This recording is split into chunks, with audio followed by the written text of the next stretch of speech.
혹시 여러분은 이런 경험 없으신가요? 똑같은 부탁인데 어떤 사람이 말하면 기꺼이 도와주고 싶고 또 어떤 사람이 말하면 왠지 모르게 거부감부터 드는 그런 순간 말이죠. 우리는 흔히 말 한마디로 천냥 빚을 갚는다는 속담을 그냥 옛말로만 치부하곤 합니다. 하지만 이건 단순한 비유가 아닙니다. 현대 뇌과학과 심리학이 증명해낸 아주 정교한 과학적 사실이죠. 단 한 문장, 아니 단 한 단어의 선택만으로도 상대방의 뇌 구조를 순간적으로 바꿔놓을 수 있다는 걸 알고 계셨나요? 오늘 이 시간을 끝까지 함께 하신다면 여러분은 타인의 마음을 여는 열쇠를 손에 쥐게 될 겁니다. 단순히 말을 잘하는 법이 아니라 상대방의 무의식을 파고들어 당신의 편으로 만드는 그 은밀하고도 강력한 대화의 심리학을 지금 바로 공개하겠습니다. 자, 상상해 보세요. 당신은 지금 아주 중요한 협상 테이블에 앉아 있습니다. 혹은 평소 This place is 호감을 느끼던 great. 사람과 첫 It 데이트를 really 하고 is. 있죠. I'm glad we 이때 came. 상대방의 뇌 Me 속에서는 too. 어떤 일이 This is 벌어지고 있을까요? fun. 놀랍게도 우리 뇌의 깊숙한 곳, 감정을 담당하는 편도체라는 녀석은 상대방이 입을 떼는 순간부터 비상모드에 돌입합니다. 이 사람이 나에게 위협이 되는가? 아니면 도움이 되는가? 이 판단은 단 0.1초 만에 끝납니다. 그런데 여기서 아주 마법 같은 일이 벌어집니다.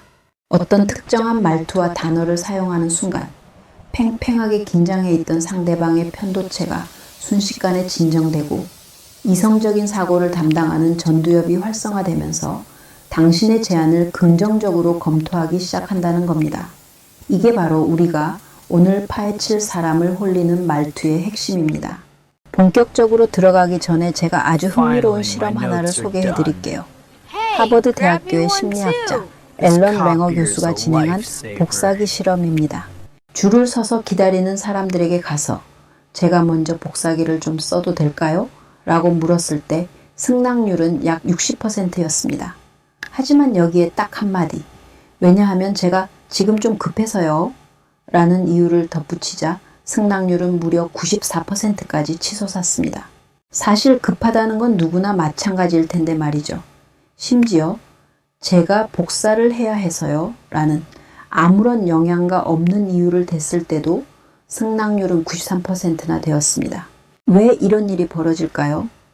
뇌과학적으로 보면 인간의 뇌는 왜냐하면이라는 단어를 듣는 순간 그 뒤에 나오는 말을 논리적인 근거로 자동 인식하고 비판적 사고의 문을 잠시 닫아버리기 때문입니다.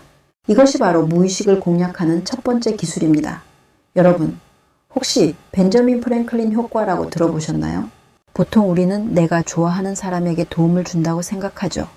하지만 심리학은 그 반대를 말합니다. 내가 누군가에게 도움을 주면 내 뇌는 내가 그 사람을 좋아하기 때문에 도와준 것이라고 믿게 된다는 것이죠. 정말 아이러니하지 않나요? 만약 당신이 누군가의 호감을 사고 싶다면 그 사람에게 아주 사소하고 작은 부탁을 해보세요. 저 실례지만 볼펜 한 자루만 빌릴 수 있을까요? 혹은 이 근처에 괜찮은 식당 하나만 추천해 주시겠어요?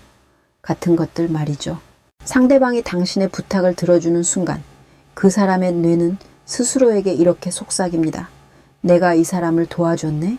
그럼 나는 이 사람을 꽤 괜찮게 생각하고 있나 봐. 이렇게 상대방의 무의식에 당신에 대한 긍정적인 이미지를 심는 것, 이것이 바로 다크 심리학의 정수입니다. 그런데 여기서 주의할 점이 있습니다. 말투에는 반드시 온도가 있어야 합니다. 차가운 지식의 나열이 아니라 따뜻한 공감이 섞인 말투 말이죠. 우리가 대화할 때 가장 많이 범하는 실수가 무엇인지 아세요? 바로 상대방의 말을 듣자마자 그건 내 생각엔 말이야 라며 내 주장부터 펼치는 겁니다. 하지만 사람을 홀리는 사람들은 다릅니다.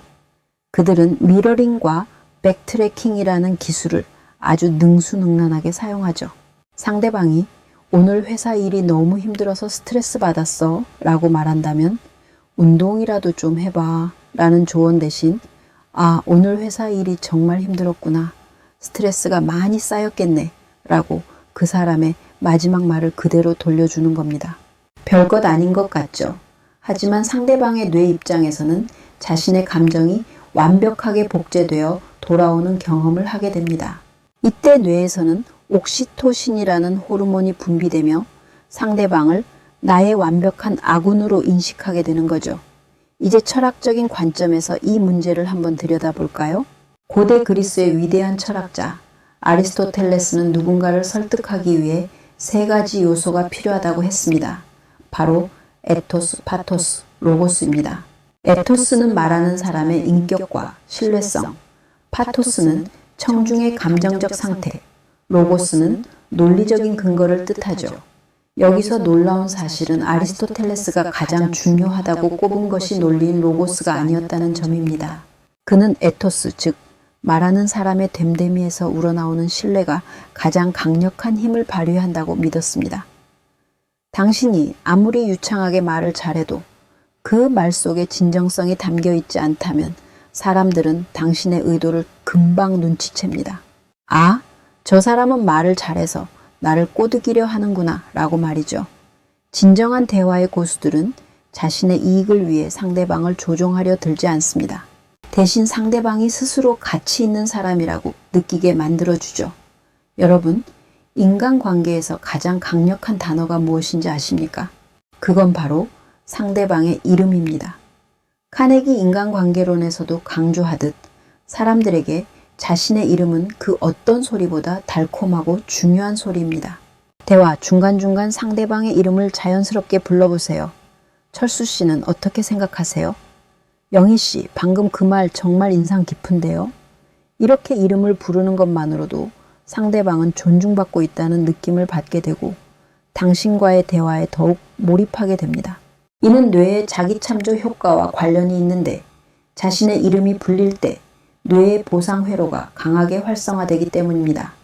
그럼 여기서 질문을 하나 던져보겠습니다. 만약 당신이 누군가에게 거절하기 힘든 부탁을 해야 한다면 어떻게 하시겠습니까? 이때 사용할 수 있는 아주 강력한 심리 전술이 두 가지 있습니다. 첫 번째는 문 안에 발 들이기 기법입니다. 아주 작고 사소한 부탁으로 시작해서 점차 큰 부탁으로 나아가는 방식이죠. 두 번째는 문전박대 기법입니다. 처음에는 들어주기 힘든 아주 큰 부탁을 해서 거절을 유도한 뒤 미안함을 느끼는 상대방에게 원래 목적이었던 작은 부탁을 제시하는 겁니다.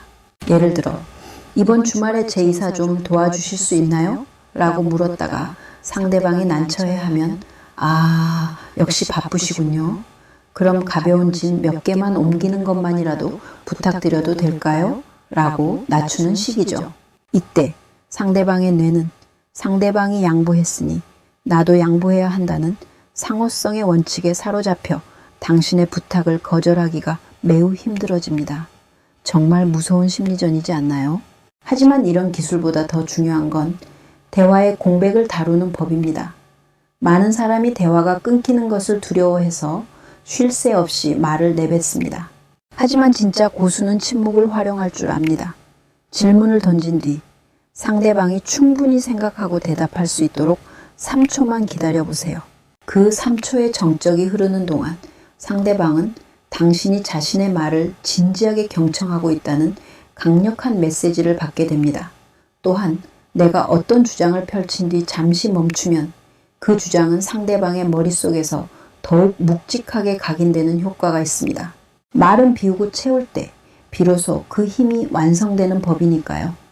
자, 이제 실전 예시를 하나 들어볼까요? 직장 상사에게 연봉 협상을 제안하거나 어려운 부탁을 해야 할 때 어떻게 말하는 게 좋을까요? 보통 열심히 했으니 연봉을 올려주세요 라고 말하기 십상이죠. 하지만 뇌과학과 심리학을 아는 당신이라면 이렇게 말해야 합니다. 팀장님, 지난 1년간 제가 진행한 프로젝트들이 팀의 수익률을 15% 개선하는 데 기여했다는 점이 정말 뿌듯합니다. 팀장님의 신뢰 덕분에 이룰 수 있었던 성과였다고 생각해요. 앞으로 더 큰 책임감을 느끼고 기여하고 싶은데 제 성과에 걸맞은 보상 체계에 대해 함께 논의해 볼 수 있을까요? 어떠신가요? 차이가 느껴지시나요? 먼저 수치 로고스로 논리적 근거를 제시하고 감사, 파토스로 상대방의 기분을 좋게 만들었으며 책임감과 기여 에토스를 언급하며 자신의 가치를 증명했습니다. 무엇보다 연봉 올려주세요 라는 일방적인 요구가 아니라 함께 논의해보고 싶다는 제안의 형식을 취함으로써 상대방이 스스로 결정권을 가지고 있다는 통제감을 느끼게 해주었습니다. 상대방의 뇌는 거부감보다는 이 유능한 직원을 어떻게 더 잘 활용할까를 고민하게 되는 것이죠. 우리는 살아가면서 수많은 사람을 만나고 수만 마디의 말을 주고받습니다. 그 말들은 때로는 화살이 되어 누군가의 가슴에 박히기도 하고 때로는 꽃이 되어 누군가의 마음을 어루만지기도 합니다. 여러분이 오늘 배운 이 기술들을 단순히 타인을 조종하기 위한 도구로만 쓰지 않으셨으면 좋겠습니다. 대신 소중한 사람들의 마음을 더 깊이 이해하고 진심 어린 관계를 맺는 데 사용해 보세요. 철학자 루트비히 비트겐슈타인은 내 언어의 한계는 내 세계의 한계를 의미한다고 말했습니다. 여러분의 말투가 바뀌면 여러분을 대하는 사람들의 태도가 바뀌고 결국 여러분이 마주하는 세상 전체가 바뀌게 됩니다. 사람을 홀리는 말투의 비밀은 거창한 수식어나 화려한 변설에 있지 않습니다. 상대방의 뇌를 편안하게 해주고 그 사람의 마음을 있는 그대로 읽어주며 그 존재 자체를 인정해주는 그 짧고도 깊은 진심 한마디에 있는 것입니다. 오늘 이야기를 정리해 보겠습니다. 첫째, 왜냐하면이라는 단어로 상대방의 뇌의 논리적 통로를 여세요. 둘째, 작은 부탁을 통해 벤저민 프랭클린 효과를 유도하고 호감을 얻으세요. 셋째, 미러링과 백트래킹으로 상대방의 감정을 완벽하게 공감해 주세요. 넷째, 이름 부르기와 적절한 침묵을 통해 상대방을 존중하세요. 마지막으로 아리스토텔레스의 조언처럼 당신의 말에 신뢰라는 옷을 입히세요. 지금 당장 곁에 있는 사람에게 오늘 배운 것 중 하나를 실천해 보는 건 어떨까요? 오늘 하루 정말 고생 많았어, 영희야. 왜냐하면 오늘 날씨가 너무 추워서 밖에서 일하기 정말 힘들었을 것 같거든. 이 짧은 한마디가 상대방에게는 그 어떤 보약보다 큰 힘이 될지도 모릅니다. 그리고 그 작은 변화가 여러분의 인생에 수천 냥의 빚을 갚아줄 행운을 가져다 줄 것입니다. 세상을 바꾸는 건 거대한 혁명이 아니라 오늘 여러분이 내뱉는 그 따뜻한 말 한마디라는 사실을 잊지 마세요. 여러분의 대화가 언제나 향기롭고 여러분의 삶이 언제나 사람들로 하여금 머물고 싶은 정원이 되기를 진심으로 응원합니다. 오늘 이야기가 여러분의 단단한 마음과 자유로운 삶에 작은 보탬이 되었기를 바랍니다. 긴 시간 경청해 주셔서 감사합니다. 다음 영상에서도 여러분의 인생을 바꿀 더 깊고 흥미로운 지식 스토리텔링으로 돌아오겠습니다. 구독과 좋아요는 여러분의 마음을 더 단단하게 만드는 가장 쉬운 실천입니다. 그럼 다음 시간에 뵙겠습니다.